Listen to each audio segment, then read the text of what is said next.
Hello everyone, we are from RKS 415 with our title SOC Lanjutan 4, which this is the sequel to the previous semester, which is implementation of SOC and WAJUCM.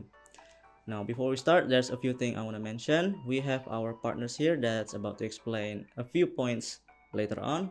We have Nehemia Gamaliel, Muhammad Asbi, Kenny Mardika, and Bayu Febriwa. And then we have a few points that I want to mention in this presentation. That's included project problem statement, approach or methodology, analysis and findings, justification of decisions, and conclusions. Okay, next up. Okay, first and foremost is the context.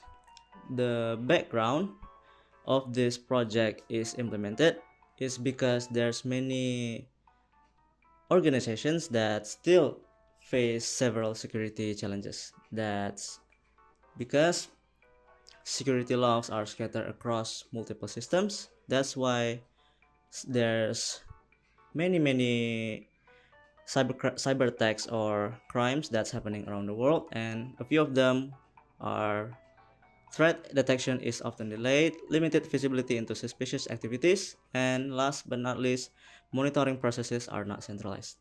And then we have the project objectives, which is the why question, or the goal is of this project is to detect, defend, and prevent the cyber attacks.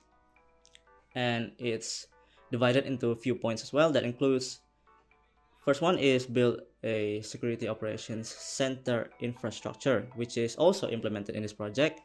And then improve the monitoring and incident detection, support security analysis and incident response, and last but not least is to centralize security log collection.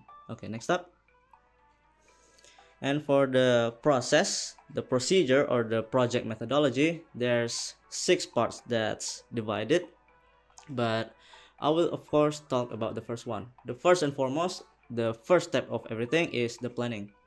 The first step out of everything is to determine the scope or goals, rules of engagement, and what to approach. This is the main reason why everything should be started accordingly. And then we design the system. It's where we analyze all the system requirements, network topology, and also VLAN segmentation. And then after we design our system, we implement.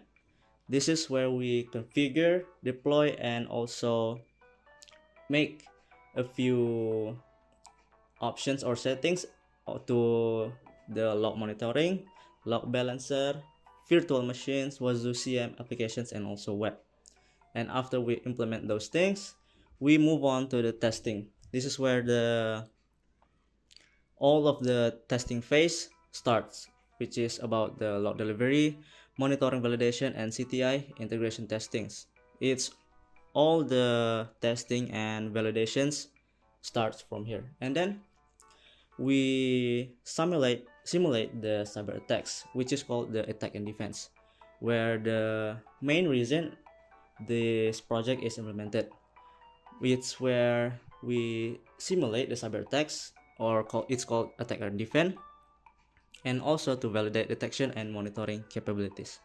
And then after everything is implemented, we move on to the last step, which is to evaluate and report, where we write up all the monitoring results, weaknesses, technical improvement, or recommendations into one singular document. It doesn't have to be one, but it can be summarized into one specific and detailed document. Okay.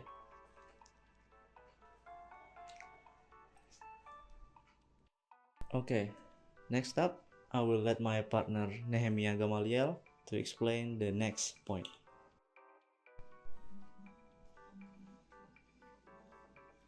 Okay, on this slide I will explain the main problem of this project. The main question is how we can design a SOC infrastructure that supports centralized monitoring, log analysis, threat correlation, and CTI integration to improve incident detection and response. There are 4 main problems identified. The first, no centralized log management. So security data is difficult to monitor in one place. The second, difficult detecting abnormal activity is still challenging because suspicious events may not be identified quickly.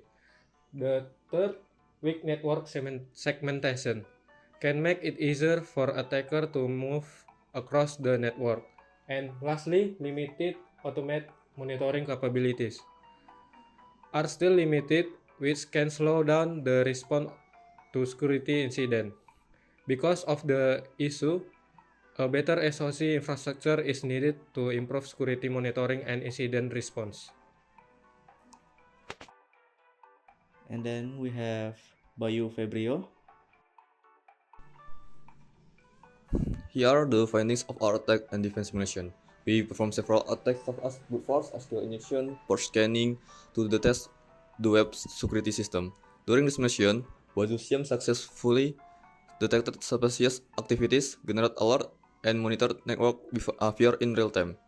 The system also improved centralized log collection and monitoring efficiency, making incident detection faster and more effective. And then we have Muhammad Hasbi.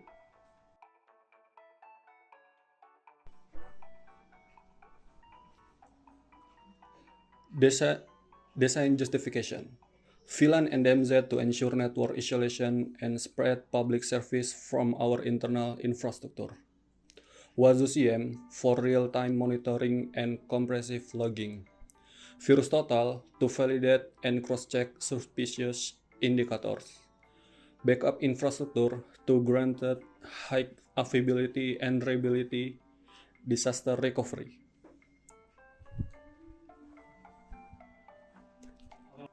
And lastly, Kenny Mahardika.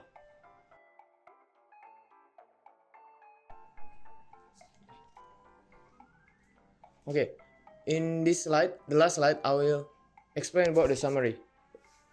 We got 5 points in the conclusion.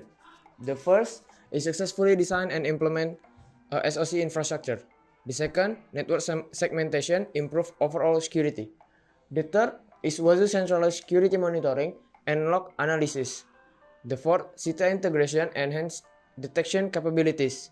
And the last, project support monitoring, detection, and incident response activities. After that, these 3 points, the key insight that we got from this project. The first is centralized monitoring is essential for modern security operations. The second, threat intelligence, improve analysis accuracy, and the last, defense in depth, strictness, security architecture.